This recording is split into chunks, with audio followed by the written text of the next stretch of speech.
కూడుకుంది కనుక కొంచెం నేను మీరు ముగించాలని ఆశపడుతున్నాం. Praise God. మరి యేసుక్రీస్తు వారు 12 మంది అపోస్తలుని ఏర్పరచుకొని వారికి ఇవ్వాల్సినవి ఇచ్చాడు. ఏమి ఇచ్చాడు అని ఒక్కసారి మనం జ్ఞాపకం చేసుకుంటాం. Praise the Lord. యేసుక్రీస్తు వారు 12 మంది అపోస్తలుని ఏర్పరచుకొని వారికి తండ్రి ఏది తనకి ఇచ్చాడో అది కొన్ని వారికి ఇచ్చాడు. అది ఏమి ఇచ్చాడో ఒకసారి మనం జ్ఞాపకం చేసుకుంటే మనము ఒక ఒక ఎవరు బిలీవర్గా మాత్రమే ఉండిపోకూడదు, ఒక పరిచారకునిగానే ఉండిపోకూడదు. ప్రతి ఒక్కరూ శిష్యత్వ దశకు వెళ్ళిపోవాలి. ఎందుకంటే సర్వజనులు శిష్యులుగా చేయమని చెప్పాడు తప్ప మామూలు వారిగా కాదు. కనుక సర్వజనులు శిష్యులుగా మారాలి. శిష్యుల యొక్క కమిట్మెంటు, శిష్యుల యొక్క డెడికేషను, శిష్యుల యొక్క ప్రార్థన, శిష్యుల యొక్క నోరు, శిష్యుల యొక్క జీవితం, శిష్యుల యొక్క ప్రవర్తన ఇవన్నీ వేరు. ప్రపంచంలో శిష్యులకు ఉన్నట్టు స్థితి ఎక్కడా ఎవరికి ఉండదు. జాగ్రత్త మీరు గమనించాలి. శిష్యత్వ దశ చాలా గొప్పది. పాత నిబంధన కాలం నుంచి కూడా దైవాక మోషేకి మరి జాషువా శిష్యుడిగా ఉన్నప్పుడు యెహోషువను దేవుడు వాడుకున్న అద్భుతమైన స్థితి మనం బైబిల్ గ్రంథంలో మనం చూసాం. మరి ఏలియా శిష్యుడు మరి బైబిల్ గ్రంథంలో ఎలీషాగా ఉన్నప్పుడు ఎలీషాని ఎంత అద్భుతంగా 32 అద్భుతాలు చేయించి ఆయన ద్వారా ఎంత శక్తివంతంగా వాడుకున్నాడో బైబిల్ గ్రంథంలో చూసాం. కనుక దేవుని ఈ దైవిక ఉదాహరణ తీసుకొని అపోస్తలులు యేసుక్రీస్తు వారు ఏర్పరచుకున్న 12 మంది కూడా కొత్త నిబంధనలు వారు ఎంత అద్భుతంగా మరి భూమిని తలకిందులు చేసేంత శక్తివంతులై వారు ప్రభువుకు మహిమకరంగా వాడబడినట్టు దైవ లేఖనాలు స్పష్టంగా రాయబడింది. కనుక మనం కూడా బైబిల్ అని చెప్తుంది ప్రతి ఒక్కరూ శిష్యత్వపు దశకి ఎదగాలి. చాలా శక్తివంతమైన పాత్రది, మామూలు పాత్ర కాదు, సాధారణమైన పరిస్థితి కాదు. ఇది అందరూ గుర్తెరగాలని ప్రభు పేట మనవి చేస్తున్నాను. ఎందుకంటే శిష్యత్వపు దశ అంటే చాలా సంపూర్ణంగా అది మామూలు స్థితి కాదు. చాలా లోతైన ఆత్మీయ స్థాయి, చాలా ఎత్తైన ఆత్మీయ స్థాయి. Praise the Lord. అంత దశకు యావత్ ప్రపంచంలో అందుకే చెప్పాడు సర్వజనులు అంటాడు కదా, మీరు సర్వజనులు శిష్యులుగా చేయండి. Praise the Lord. దేవుని స్తోత్రం. చాలా మంది సేవకులు అవుతారు, సువార్తికులు అవుతారు, కాపర్లు అవుతారు, ప్రవక్తలు అవుతారు, ఉపదేశాలు అవుతారు. ఇలా 5-fold మినిస్ట్రీస్ కూడా ఉంటాయి. కానీ శిష్యుడు అన్నది very very important powerful word అది. దేవుని స్తోత్రం. ఎందుకంటే దేవుడు ఎక్కడ చూసినా అపోస్తలుల్లో నూతన నిబంధన అంతా కూడా శిష్యుల యొక్క అద్భుతమైనటువంటి పాత్ర చాలా బలమైన పాత్ర. బైబిల్ గ్రంథాన్ని ఎవరికి ఇవ్వాల్సిన పాదాన్ని దేవుడు వారికి ఇస్తూ వచ్చాడు. ఎవరిని తక్కువ చేయలేదు. గమనించండి. అపోస్తున్న పౌలుకి ఇవ్వాల్సిన స్థితి అప్పుడు పొడిగించాడు. అపోస్తులు 12 మంది సేవ చేశారు, భూమిని తలకిందులు చేసేంత సేవ చేశారు. 12 ఉన్నతమైనటువంటి సింహాసనాలు పొందుకున్నారు. కానీ పౌలు గారు తను కూడా దేవుడు చిన్న చూపు చూడలేదు. ప్రభు అద్భుతంగా అతన్ని బతుకుంటుండగానే నీతి కీటము చూడడంతో దైవిక స్థితికి అతన్ని కూడా తీసుకుని పెట్టాడు. దేవునికి స్తోత్రం కలుగును కాక. బైబిల్ గ్రంథాన్ని పరిశీలించాలి. దేవుని స్తోత్రం. కనుక నేను మీరు కూడా నేర్చుకుందాం. శిష్యులకి యేసు ప్రభు వారు ఇచ్చింది ఏంటి? Praise the Lord. అలాగే మనం కూడా శిష్యుల దశలో ఉంటే ఎంత గొప్ప అద్భుతాలు, ఎన్ని విషయాలు దేవుడి నుంచి యేసు ప్రభు నుంచి పొందుకుంటాం. ఈ సంగతులు మనకు చాలా అవసరమైనవి. దేవుని స్తోత్రం. యోహాను సువార్త, ప్రైజ్ ది లార్డ్. యోహాను సువార్త 17వ అధ్యాయం 7వ వచనం చెప్పండి. సందేశం నీవు నాకు అనుగ్రహించిన మాటలు నేను వారికి ఇచ్చి ఉన్నాను. Praise God. మొట్టమొదట దేవుని వాక్కునిచ్చాడు వాడికి. Praise the lord. బైబిల్ పరిశీలించండి. నీవు నాకు అనుగ్రహించిన మాటలు నేను వారికి ఇచ్చున్నాను. గుర్తెరగండి, దేవుడు మనకి ప్రతి వారంలో మీటింగ్ ఉన్న ప్రతిసారి, ఆదివారం, శుక్రవారం ఇలా మీటింగ్ ఉన్న ప్రతిసారి జూమ్లో మాటలు అనుగ్రహిస్తున్నాడు. చాలా మంది సద్వినియోగపరచుకుని వాళ్ళందరూ ఎదుగుతున్నారు. ఆ మాటలు ప్రక్కన పెట్టి అంత మీటింగ్ వరకే పరిమితంగా ఉండి ఆ మీటింగ్ స్థలంలోనే మాటలు విడిచిపెట్టి వెళ్ళిపోతున్న వారు నష్టాల పాలైపోతున్నారు. వాళ్ళకి ఎదుగుదల లేదు. వాళ్ళ జీవితంలో తగినంత ఆశ్చర్యకరమైన పరిస్థితి లేదు. ఎందుకు లేదంటే ఏం కారణమే లేదు. వాళ్ళేదో మర్డర్ చేస్తారు, వ్యభిచారం కాదు. దేవుడి విన్న వాక్యాన్ని సద్వినియోగపరచకుండా విన్న వాక్యాన్ని విడిచిపెట్టేస్తున్నారు. విన్న వాక్యాన్ని ఎవ్వరు విడిచిపెట్టద్దు. బైబిల్ గ్రంథం చెప్తుంది, యేసుక్రీస్తు మాటల్ని శిష్యులకు ఇచ్చాడు. శిష్యులు మాటలు ఎంతో మందికి ఇచ్చారు. శిష్యులు మాట విన్నవారు అందరూ చాలా మంది ఆశ్రయించబడిన వారు చాలా మంది ఉన్నారు. దేవునికి స్తోత్రం. అందుకే బైబిల్ గ్రంథంలో మీకు ఎవరి నోరో అని చెప్పలేదు. మీరు యెషయా గ్రంథాన్ని పరిశీలిస్తే చూద్దాం. యెషయా గ్రంథము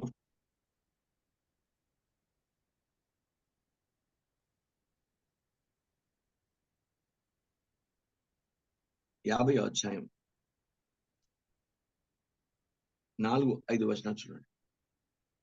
అలసిన వానిని మాటల చేత ఊరడించి జ్ఞానం నాకు కలిగినట్లు శిష్యునికి తగిన నోరు యెహోవా నాకు దయచేసి ఉన్నాడు. Praise God. దేవుని స్తోత్రం. ఏది దేవుడు మనకిచ్చాడో అది మనం ఇతరులకి ఇవ్వాలి. అందుకే అవి మనకిచ్చాడు. దాచుకుంటే అట్ట నోరును ఉపయోగించకపోతే ఎట్లాగా? బైబిల్ గ్రంథం చెప్తుంది, ఎప్పుడు నోరును ఉపయోగించగలవు? ఎప్పుడు హృదయం నిండుతుందో. ఉదయం వాక్యంతో, ప్రార్థనతో, ఆత్మతో, సన్నిధితో, అభిషేకంతో, దైవ కృపతో పరిపూర్ణ నిండినప్పుడు ఉదయం ఏది నిండుంటే నోరు అదే మాట్లాడు. ఇది వాక్య సత్యం. కనుక మనం దేవుడు ఎంతసేపు వెండలోనే ఉండిపోతున్నాం. నీవు నాకు అనుగ్రహించిన మాటలను నేను వారికి ఇచ్చితిని. ఎవరు వారు? వారు శిష్యులు. వారు తమ సమస్తాన్ని విడిచిపెట్టి యేసు దగ్గరికి వచ్చిన వాళ్ళు, ప్రభుని వెంబడిస్తున్న వాళ్ళు ఒక్క పిలుపుతో ప్రభు దగ్గరికి వచ్చేసారు. వాళ్ళు 10 సార్లు 100 సార్లు వాడు వెనకతర పడలేదు యేసు ప్రభు. ఒకే ఒక పిలుపు. లేవి దగ్గర కానీ ఇతరమైనటువంటి ఆ యొక్క పేతురు, అంద్రియా, లేక ఇతరమైన ఒక్కొక్క దగ్గరికి, ఒక్కొక్క మెట్టు దగ్గర, ఒక పరిస్థితి దగ్గర, ఒక ధోని దగ్గర, ఒక్కొక్క దగ్గర ఉన్న వారిని ఇలా పిలిచిరండి, మనుషులు పట్టు జాగ్రత్త చేస్తారని వెంబడించమంటే వెంటనే వాళ్ళు తమ ధోనిలు, తమ తల్లిదండ్రులు, తమ వలలు, తమ వాటిని విడిచిపెట్టి ప్రభువుని వెంబడించినట్టు లేఖనాలు స్పష్టమవుతున్నాయి. కనుక బైబిల్ అని చెప్తుంది, మాటలు ఎంతమందికో మాటలు ఇస్తున్నాడు. ఇప్పుడు మనం ఎన్నో మాటలు పొందుకుంటున్నాం. మరి నీ మాటలు ఏం చేస్తున్నావు? ఏం చేస్తున్నావు? నేను మర్చిపోయానండి. అవదు. ఇంటర్వ్యూ పెడతాం, ఏదో ఆ డైరెక్టర్స్ అడుగుతారు, నేను మర్చిపోయానండి. You are unfit for job అంటాడు. మర్చిపోవడం మంచిది. నువ్వు ఏదైనా మర్చిపోతే అది వేరు. ఇంటర్వ్యూ వెళ్ళి స్పాట్ లో నువ్వు అతనికి జవాబు చెప్పాలి. అది ప్రిపేర్ వెళ్ళాలి. బైబిల్ చెప్తుంది, మనం కూడా మీకు, నాకు, అంతమందికి దేవుడు మాటలు ఇస్తున్నాడు. ఈ మాటలను ఏం చేస్తున్నావు? విన్న మాటలనే కనీసం ఇంకోరు చెప్పినా వాళ్ళు ఆశ్చర్యపడతారు కదా. మరి మాటలన్నీ మింగేసుకొని, దాచుకొని, లేదా మర్చిపోయి, లేదా ఉండి పక్కన పెట్టేసి నిర్లక్ష్యంగా చూసి ఏదో వస్తున్నాం వెళ్ళిపోతున్నాం అనుకుంటే ఏదో. ప్రభు పేట చెప్తున్నాను, దయచేసి జూమ్ కూడికి వచ్చారనుకోండి, మీరు పక్క నుంచి వంట చేస్తున్నారు, ఓ పక్క నుంచి వాక్యం విన్నారు. మీకు అదందా? వంట చేసుకున్నప్పుడు వంట దగ్గర వెళ్తారు, ఏదో పొంగిపోతుందని. ఇక్కడ వాక్యం తప్పనే. ఏ సందర్భంలో మాట్లాడడం ఆ సందర్భం మర్చిపోతారు, పక్కన పెట్టేస్తారు. ఓ పక్క నుంచి బట్టలు ఉతుకుంటారు, ఓ పక్క వాక్యం. ఇది అట్లా కాదు. మీరు ఇంకేదైనా చరిత్ర అవచ్చు, బట్ వాక్యం అలా కాదు. వాక్యం కంటిన్యూషన్. ప్రతి ఒక్కరు ఆరంభం దగ్గర నుంచి అంతవరకు వాక్యం కరెక్ట్ గా వినాలి. మీరు శ్రద్ధగా వినాలి. మీరు భయభక్తులతో వినాలి, వణుకుతూ వినాలి. మీరు దేవుని వాక్యానుసారం వినాలి. మీరు మాటను సరిగా వింటే మాట ఖచ్చితంగా నీ లోపలికి వెళ్ళిపోతుంది. మాట నీలోనికి వెళితే ఆ మాటనే దేవుడు నీలోంచి వాడుకోవడం ప్రారంభిస్తాడు. నువ్వు వాడబడాలి అంటే దేవుని మాట నీ లోపల ఉండాలి, నువ్వు ఆత్మ నీలో ఉండాలి. రెండు కలిసి పనిచేయడం ప్రారంభిస్తూ ఉంటాయి. అప్పుడు రెండు కలిసి ప్రారంభిస్తే ఖచ్చితంగా దుష్ట శక్తుల ప్రభావం లయం చేయబడడం కానీ, పరిశుద్ధాత్మ కార్యాలు జరగడం కానీ, ఇతరులు విడుదల పొందుకోవడం కానీ, పరిశుద్ధాత్మ సన్నిధిని అనుభవించే కార్యం కానీ మనం చవి చూస్తాం. దేవుడు యేసు ప్రభువుని కూర్చోబెట్టి మాటలు కొండ మీద ప్రసంగంలో కానీ, లేక సముద్రపు ఒడ్డున, నది ఒడ్డున, అరణ్యంలో, అయినా గెత్సెమనే తోటలో, ఇలా అనేక ప్రాంతాలు, స్థలాలని వారికి మాటలిచ్చాడు. Praise the Lord. మాటలిచ్చాడు. ఆ మాటలన్నీ వాళ్ళు దేవుని స్తోత్రం కనుక. లూకా సువార్త షియానియా మోని హెస్సఫోరియా అందర మసీమ. లూకా సువార్త. దేవునికి మహిమ కలుగును గాక.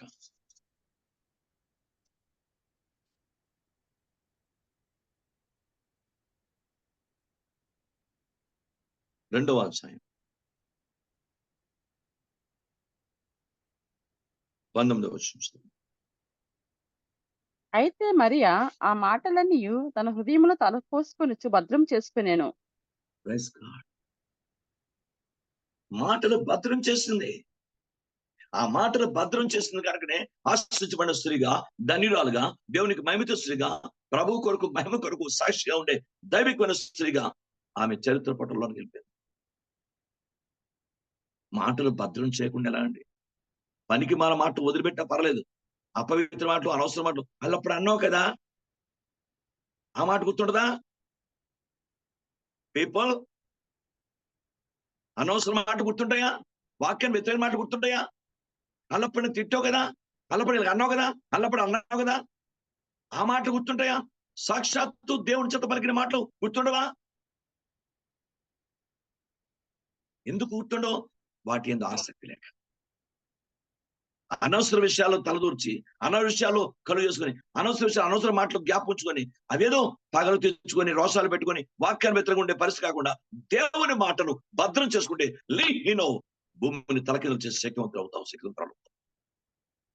దేవుని మాటను పెడచని పెట్టి పనికిమాల మాటల్ని నువ్వు గుర్తుంచుకొని పనికిమాల మాటలతోని ఇతరులను బాధ పెట్టే కంటే నువ్వు దేవుని మాటను వక్కానిచ్చి దేవుని మాట దేవుని సంతోషపడితే ఇతరులు విడుదల పొందారు, దేవుని మహింపరచబడతాడు, నీ జీవితానికి ఆశీర్వాదం కలుగు.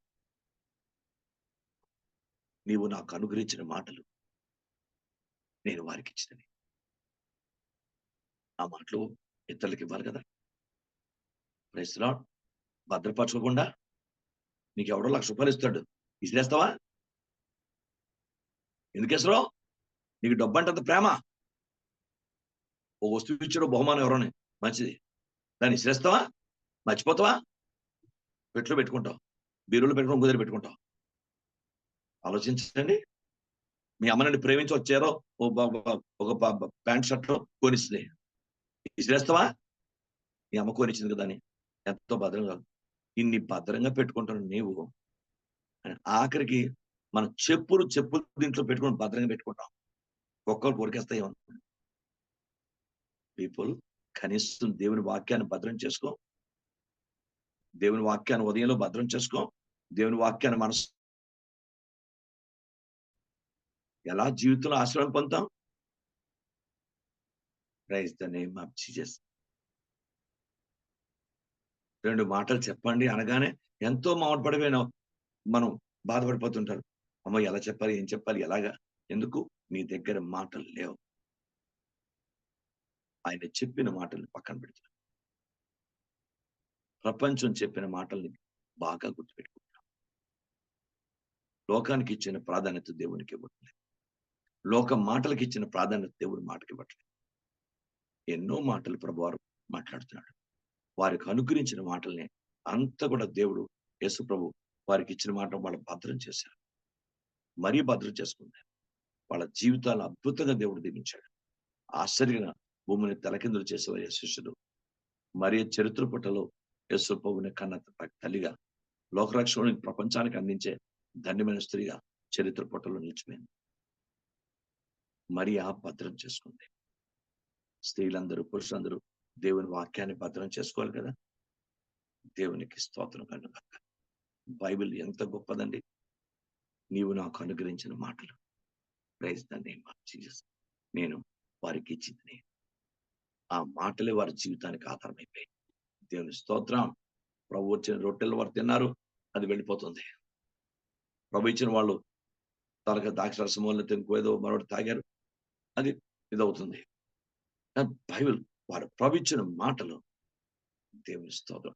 అందుకే బైబిల్ గ్రంథంలో స్పష్టంగా యేసు చెప్పాడు, నా యందు మీరును మీ యందును మాటలు నిలిచి ఉన్న ఎడల అప్పుడు మీకేదిష్టమో అడగండి.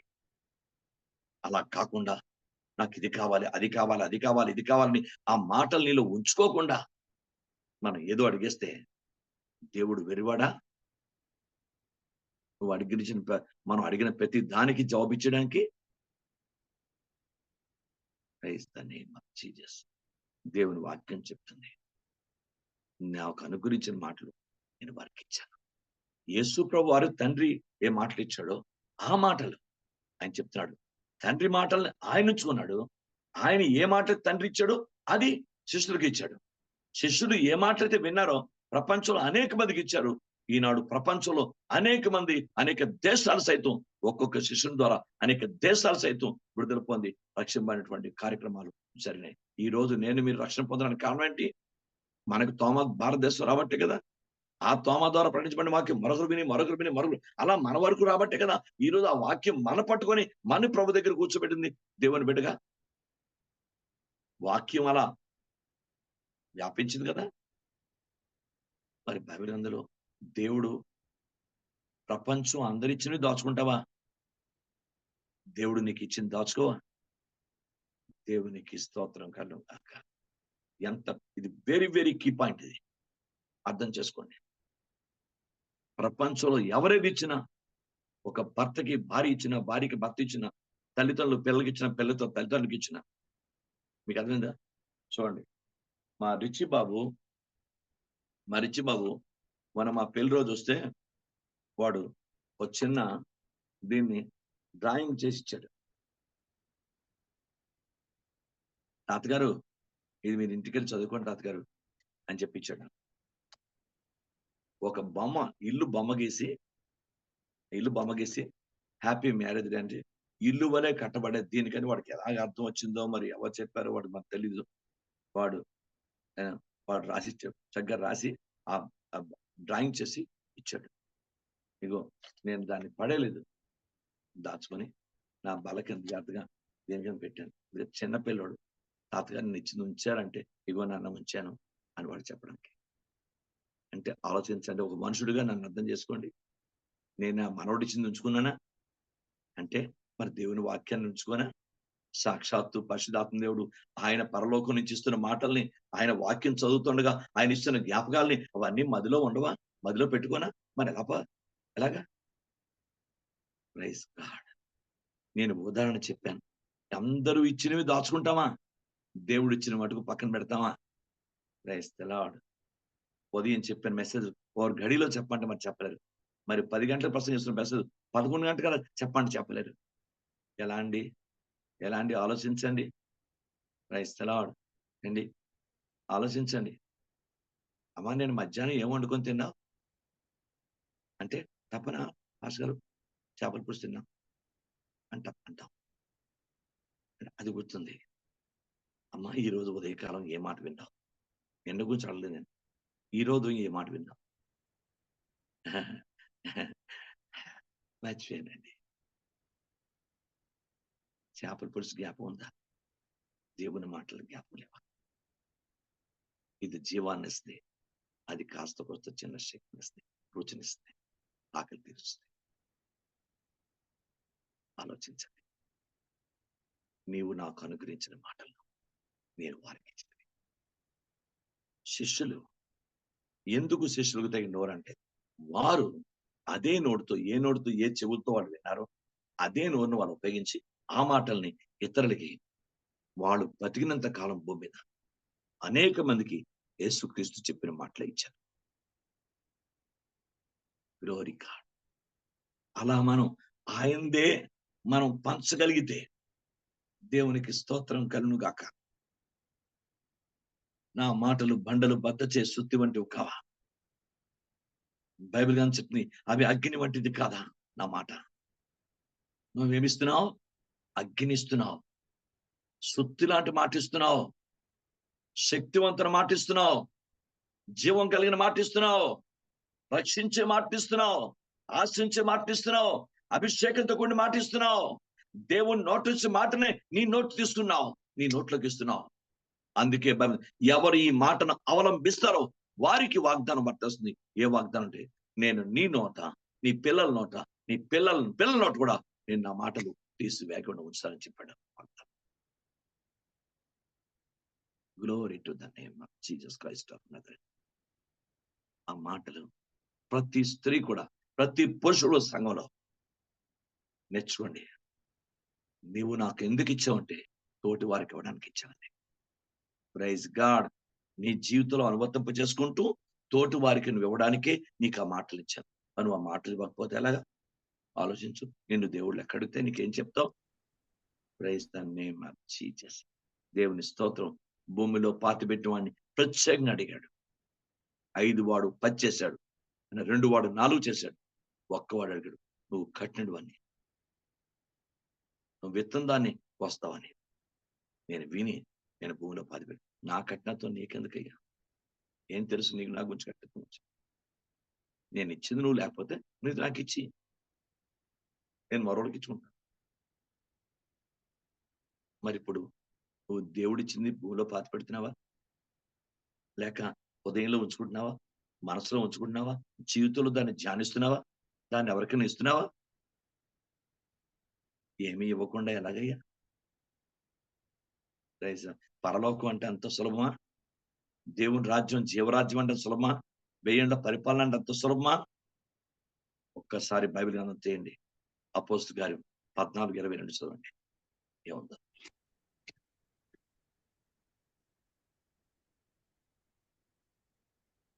శిష్యుల మనసును దృఢపరచి విశ్వాసం నిలకడగా ఉండవలననియు, అనేక శ్రమలు అనుభవించి మనము దేవుని రాజ్యం ప్రవేశింపవలననియు వారిని హెచ్చరించిరి. దేవునికి స్తోత్రం. పరలోక రాజ్యంలో ప్రవేశించాలంటే ఎన్నో శ్రమలు అనుభవిస్తేనే దేవుని రాజ్యంలోకి వెళ్తారు. ఎవరికి? యేసు ప్రభు గురించి. మన గురించి కాదు, లోకం గురించి కాదు. యేసు ప్రభు గురించి నువ్వు శ్రమలు అనుభవిస్తేనే దేవుని రాజ్యానికి. సరే, ఎంత కష్టం. కనుక దేవుని మాటలు కుటుంబేయబడ్డాయి. ఆయన ఎంత లోపల నుంచి ఆ మాటల్ని శిష్యులకి ఇచ్చాడో, ఆ మాటలు వాళ్ళు ఎంత ధ్యానించి పామరులై ఉండి కూడా జ్ఞాపం ఉంచుకొని అవే మాటల్ని ఎంతో మందికి వారు పంచిపెట్టి ఈనాడు ప్రపంచంలో క్రీస్తు యొక్క రాజ్యాన్ని, క్రీస్తు యొక్క వాక్యాన్ని ప్రబలింపచేశారు. శిష్యులు చాలా మంది అలా పామరులే. 3 ఎంతమందో విద్యావంతులు, అందరూ పామరులు. 9 మంది కూడా వాళ్ళు ఎంత ఉన్నతంగా ప్రబలింపచేశారు. Praise the lord. ఈరోజు ఆలోచించండి. ఒకటోది, యేసు ప్రభువారు మాటలు ఇచ్చాడు. దేవునికి స్తోత్రం కలుగాక. రెండోది చూద్దాం. Glory to the name. ఈ మాటలు తీర్పు తీరుస్తాయి ప్రపంచాన్ని. Praise the Lord. అంచె దినమందు నేను తీర్పు తెచ్చను, నా మాటలే వారికి తీర్పు తెచ్చను. యోహాను సువార్త 12వ అధ్యాయం రాయబడిన మాట. కనుక మనం ఎప్పుడు కూడా దేవుని మాట ఒక్కటి కూడా వెళ్ళిపోదు. దేవునికి స్తోత్రం. ఎస్, ఈ మాటలు, దేవుని మాటలను గుర్తుపెట్టుకోండి, జ్ఞాపించుకోండి. ప్రభువుని అడగండి, జ్ఞాపక శక్తినిచ్చి, జ్ఞానాన్నిచ్చి మాటలు గుర్తుపెట్టుకోనివ్వండి. 100 మాటల్లో కొన్ని మాటలు గుర్తున్నా తోటి వారికి పంచే పరిస్థితి ఉంటుంది కదా. Praise the name of Jesus. Thank you Lord. రెండవది చెప్తాను. చాలా అది కూడా టైం అయిపోతుంది. టైం ముగిస్తాను. ఒక్క విషయం చెప్తాను, తర్వాత చూద్దాం. యోహాను సువార్త అదే 17వ అధ్యాయం 22. మనము ఏకమై ఉన్నలాగున వారును ఏకమై ఉండవలనని నువ్వు నాకు అనుగ్రహించిన మహిమను నేను వారికి ఇచ్చి తిని. Praise God. ఎందుకు ఇచ్చాడు మహిమ? ఎందుకు ఇచ్చాడు? ఏకమై తండ్రి, కుమార, పరిశుద్ధాత్మతో మనము ఏకమై ఉండాలి. Praise God. సంఘము ఒక్క శరీరంగా ఏకమై ఉండాలి. Glory to the name of Jesus. ఆయన అవయవాలు వేరువేరుగా ఉన్నను మనందరం ఒకే శరీరం, అదే క్రీస్తు శరీరం. దేవుని స్తోత్రం. ఏ అవయవానికి ఇచ్చిన ప్రాధాన్యత అవయవానికి ఉంది. Praise the Lord. కనుక సంఘంలో ప్రతి ఒక్కరు కూడా ఒకరితో ఒకరు ఏకమై ఉండవలసిన, భార్య భర్తతో, భార్యతో, పిల్లలు తల్లితో పిల్లలతో, సంఘము సేవకులతో, సేవకుడు సంఘంతో, అలాగే బిలీవర్స్ ఒక దైవిక ఐక్యత, దైవిక సమాధానం, దైవిక ప్రేమ కలిగి ఏకమై ఉండులా మనము వారితో, వారు మనతో ఏకమై ఉండులా మహిమనిచ్చట. యేసు ప్రభు వారికి దేవుడు తన మహిమనిచ్చాడు. అదే మహిమను అతను కూడా శిష్యులకి ఇచ్చాడు. దేవుని స్తోత్రం కలుగును గాక. హల్లెలూయా. మహిమ అంటే ఒక వస్తువు కాదు. దేవుని స్తోత్రం కలుగును గాక. మాటలతో వర్ణించలేదు దాన్ని. ఏది దేవుడు తనకిచ్చాడో దాన్ని శిష్యులకి ఇచ్చాడు. అంటే యేసు ఏది దాచుకోలేదు. దేవుని స్తోత్రం. తన సమస్తం అందరికి ఇచ్చాడు. బైబిల్ కింద గమనించండి. మహిమనిచ్చాడు. నువ్వు పొందుకున్న మహిమ నీకు నాకు కూడా మహిమ ఉంది తెలుసా. దేవుడు మహిమనిచ్చాడు. Praise God. యేసు రక్తంలో కడబడి నిజంగా పాప క్షమ పొందుకొని సరైన మారు మనసు కలిగిన ప్రతి దేవుని బిడ్డకి దేవుడు మహిమ ఇస్తాడు. అది నీలో ఉంది ఆల్రెడీ. ఆ మహిమను సద్వినియోగపరచుకుంటూ, అందుకే ఏ భేదము లేదు. అందరూ పాపం చేసి దేవుడు అనుగ్రహించిన మహిమను పొందలేకపోతున్నారు. పాపం చేసేవాళ్ళు మహిమను పొందలేకపోతున్నారు. ఎవరు పశ్చాత్తపడరు, మారుమనసు పొందారు, వాళ్ళు మహిమను పొందుకుంటున్నారు. ఆ పొందుకున్న మహిమను నువ్వు దేవుడు లోపల ఉంచుకొని, ఉదయం లోపల ఉంచుకొని, ఆ మహిమను ఇతరులకు ఇవ్వగలిగిన శక్తి, సామర్థ్యం, ప్రార్థన, విధేయత, దీనత్వం, పరిశుద్ధ ఇవన్నీ ఉంటున్నాయి. దేవునికి ఇస్తాం. దేవునికి ఇస్తాం. తండ్రి పాదాల దగ్గర నేర్చుకున్నాం. బైబిల్ చెప్తుంది మన జీవితంలో కూడా దేవుడు మహిమనిచ్చాడు కదా. ఎంతమందికి ఆ మహిమనిస్తున్నావు? వ్యక్తిగతంగా, కుటుంబపరంగా, సంఘపరంగా, సామూహికంగా పెడుతున్నప్పుడు మంచిది చేస్తున్నాం. మన వ్యక్తిగతంగా భార్య భర్తలు ఎప్పుడైనా ఒక ఇంటికి వెళ్ళి వాక్యం చెప్పే అలవాటు ఉందా సంఘంలో? భార్య భర్త ఏమండి, పుట్టినరోజులకి, పెళ్లి రోజులకి, వాటికి వీటికి ఎవరి దగ్గరకు వెళ్తుంటాం. కానీ ఫంక్షన్కి వెళ్ళి వాళ్ళు పెట్టే ఆతిథ్యాన్ని స్వీకరించి వచ్చేస్తుంటాం తప్ప వాళ్ళకి దేవుని మాట ఇచ్చే అలవాటు, యోగ్యత, దైవికమైన స్థితి, ఆ ప్రార్థన, ప్రభా ఒక దగ్గర మనం పిలిచారంటే అక్కడ వెళుతున్నాం అంటే, తండ్రి మనం పిలిచామంటే ఎక్కడో దగ్గర మనం పంపిస్తున్నాం, అక్కడ మేము ఏదో నీ కొరకు చేయాలి, నీ గురించి ఎవరికైనా చెప్పాలి, అతను నీవు ఇచ్చిన మాటలు నేను ఇంకోరికి అక్కడ ఇవ్వాలి. ప్రభా కృప నాకు ఇమ్మని అడిగితే దేవుడే సమయాన్ని అక్కడ అనుకూలపరుస్తాడు. పరిశుద్ధాత్మ దేవుడు కార్యం చేస్తాడు. అసలు నీకు ఆలోచన లేకపోతే వాళ్ళు పిలిచారు, వెళుతున్నాం, ఏదో ఆతిథ్యం స్వీకరిస్తున్నాం, వస్తాం, మనం ఏదో బహుమానం ఇచ్చి వచ్చేస్తున్నాం అంతే. కానీ నిన్ను దేవుడు ఎందుకు అక్కడ పంపించాడో, ఏ పర్పస్ మీద అక్కడ పంపించాడో వాళ్ళ ఒక్క మాటన కనీసం అక్కడ మనం విడిచిపెట్టి వస్తున్నాం. లేదు లేదు. క్రైస్తవ సంఘానికి ఇది తప్పకుండా అలవాటుగా మారాలి. దేవుడు మన ఎక్కడికి పంపిస్తే, ఏ ప్రదేశాన్ని పంపిస్తే, అన్యుల మధ్యకి పంపించిన, క్రైస్తవుల మధ్య పంపించిన, ఎవరి మధ్యకి పంపించిన, అక్కడ నువ్వు చెప్పవలసింది ఏంటో దేవుడు చెప్తాడు. నువ్వు ఇవ్వాల్సిన వాళ్ళకి ఇవ్వాలి. జాగ్రత్త గమనించండి. ఆయన ఇచ్చిన మహిమనంతా అందరికీ ఇచ్చాడు ఆయన. ఇంకో మాట నేను చెప్పనా? బైబిల్ గ్రంథాన్ని ప్రభువు చెప్పాడు, ఈ మహిమంతా మనం ఒకరికి ఇస్తున్నాం కదా, ఒకరికి ఇస్తున్నాం కదా, అప్పుడు దీనికి రెట్టింపు 100 రెట్లు మహిమ దేవుడు మనలో ఉంచుతాడు. ఆ మాట మీకు బైబిల్ గ్రంథంలోంచి అదే అంత అర్థంతో కూడి కాకపోయినా నేను దాన్ని వాక్యంలోంచి మీకు స్పష్టత బైబిల్ గ్రంథం యోహాను సువార్త 17వ అధ్యాయం తీయండి. ఈరోజు సందేశం ఈ మాట చెప్పి ముగించేస్తాను. తర్వాత ప్రభు చిత్రం దీన్ని కంటిన్యూ చేస్తాను.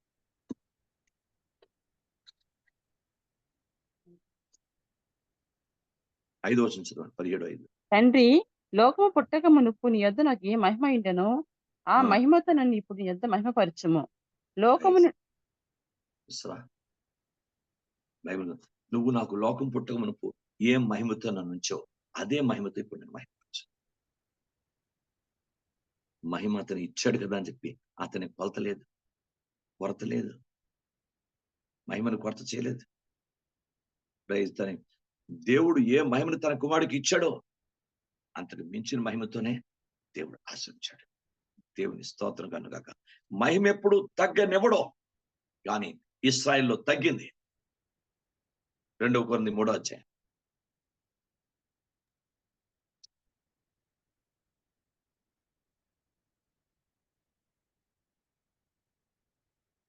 12వ వచనం చూడండి.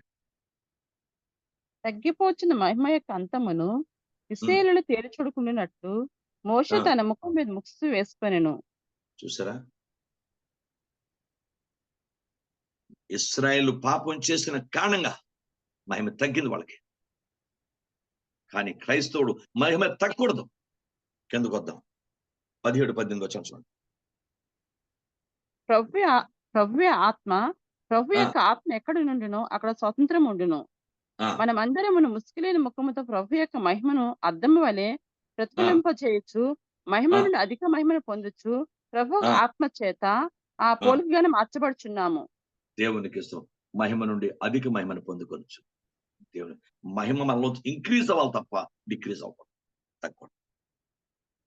ఎప్పుడు మనకిచ్చిన మహిమను తోటి వారికి ఇస్తూ ఉంటే ఆ మాటలు, మహిమ అంటే ఏదో ఇచ్చి వాళ్ళకి మాటలు, దేవుడిచ్చిన మాటలు, నీకు ఇంకా మాటలతో ఫీల్ అవుతుంటావు. ప్రతిరోజు సువార్త ప్రకటించావు, ఇంకా మాటలతో ఫీల్ అవుతుంటావు. ప్రతిరోజు వాక్యం చెప్తాను, ఇంకా మాటలతో ఫీల్ అవుతుంటావు. ప్రతిరోజు నింపడుతుంటావు. బైబిల్ చదవడం, వాక్యం నింపుకోవడం, మళ్ళీ ఇవ్వడం. బైబిల్ చదవడం, వాక్యం నింపుకోవడం, ఇవ్వడం. ప్రతిరోజు ఇదే దినచర్య. కంటిన్యూగా నువ్వు అలా దేవుని మాటల్లోనే ఉంటావు. అలాగా ఏ పరిస్థితులు కూడా దేవుడు తన మాటల్ని నీ నుండి తీసివేయడం. Glory to the God. Bible చెప్తుంది కనుక మహిమనిచ్చాడు. ఆ మహిమను వాడు కాపాడుకున్నాడు. యేసుక్రీస్తు హోదాగా కూడా మహిమ ఇచ్చాడు దేవుడు. మహిమను కాపాడుకోలేదు. వాడు మరణ పాలైనాడు. మహిమను కాపాడుకోలేని వాడు మరణ పాలైపోయినాడు. మహిమను కాపాడుకున్నవాడు అధిక మహిమకి వెళ్ళాడు. అధిక మహిమ నుంచి దివ్య మహిమ, దేవుని రాజ్య మహిమకి చేరిపోయాడు. దేవునికి స్తోత్రం కనుక మహిమను పోగొట్టుకున్నాడు, మరణ పాలైపోయాడు. మహిమను కాపాడుకోవాలి కదా. చేత యేసు ప్రభు శిష్యులకు ఇచ్చింది చిన్న సంగతి కాదు. వాడు ఆశించబడడం చిన్న సంగతి కాదు. క్రైస్తలాడు మీకు అర్థమైందా? కనుక ఎంత అద్భుతంగా వాళ్ళని ప్రిపేర్ చేసినట్టు ప్రభువారు. అంత అందుకే శిష్యులుగా ఉండాలి. ప్రార్థనలు పెట్టండి. భయపడిపోయి అమ్మ శిష్యుడిని అయితే చంపేద్దామో, శిష్యుడిని అయితే అసాక్షి అయిపోవడమో, శిష్యుడిని అయితే నేను అన్ని విడిచిపెట్టేయాలేమో, ఇలాగూ అనవసర ఆలోచనలతో దైవ చిత్తాన్ని కోల్పోకుండా ప్రార్థన నేను శిష్యుడిగా శిష్యులంత దైవిక స్థితి అనుగ్రహించు తండ్రి. అంతకంటే భాగ్యం ప్రపంచంలో లేదయ్యా. పరమందు ఇహమందు కూడా అంతకంటే భాగ్యం మరొకలేదు. కనుక 2 విషయాలు చెప్పాను మీకు. యేసు ప్రభువారు శిష్యులకు ఏమిచ్చాడు అంటే ఒకటిదైన మాటలు ఇచ్చాడు. తండ్రి ఏ మాటలు ఇచ్చాడో అదే మాటలు ఇచ్చాడు. మనం కూడా యేసుక్రీస్తు మనకిచ్చిన మాటలు, దైవ సేవకులు మనకిస్తున్న దేవుని ద్వారా ఆత్మరిచిన మాటలు, అది ఇంకోరికి ఇవ్వగలిగితే నీవు ఆశ్రయించబడిన వ్యక్తిగా నువ్వు ఉంటావు. Praise the Lord. అలాగే నువ్వు నాకు ఇచ్చిన మహిమ అంటాడు. ప్రభా నాకు ఇచ్చిన మహిమను నేను వారికి ఇచ్చింది. ఏది ఇంకా మహిమ ఎక్కువతో నింపడ్డాడు తప్ప మహిమ తగ్గలేదు జీసస్కి. ఇంకా అదే మహిమతో నింపడ్డాడు. Praise the Lord. అలాగే మనం పొందుకున్న మహిమ, ప్రైజ్ ది లార్డ్, మనం ఆశించిన మహిమ, అది ఆ సువార్తను దైవికస్తున్న మహిమను, ఆ అగ్ని, అది ఏదైతే వెలుగు దేవుని వాక్యం అది అందరికీ పంచిపెట్టినట్లయితే ప్రైజ్ ది లార్డ్, ఇంకా దినదినము దినదినము ఇంకా ఎక్కువ మహిమతో నింపడతాం. ఇంకా వాక్యంతో నింపడతాం. ఇంకా ఆశీర్వాదం నింపడతాం. ఇంకా అభిషేకం నింపడతాం. ఇంకా దేవునికి అనుకూలంగా ఉండే జీవితంలోనికి మనం పెడతాం. ఒకరోజు ఆయన స్వరూపంలోనికి మనం మార్చబడతాం. గుర్తుపెట్టుకోండి.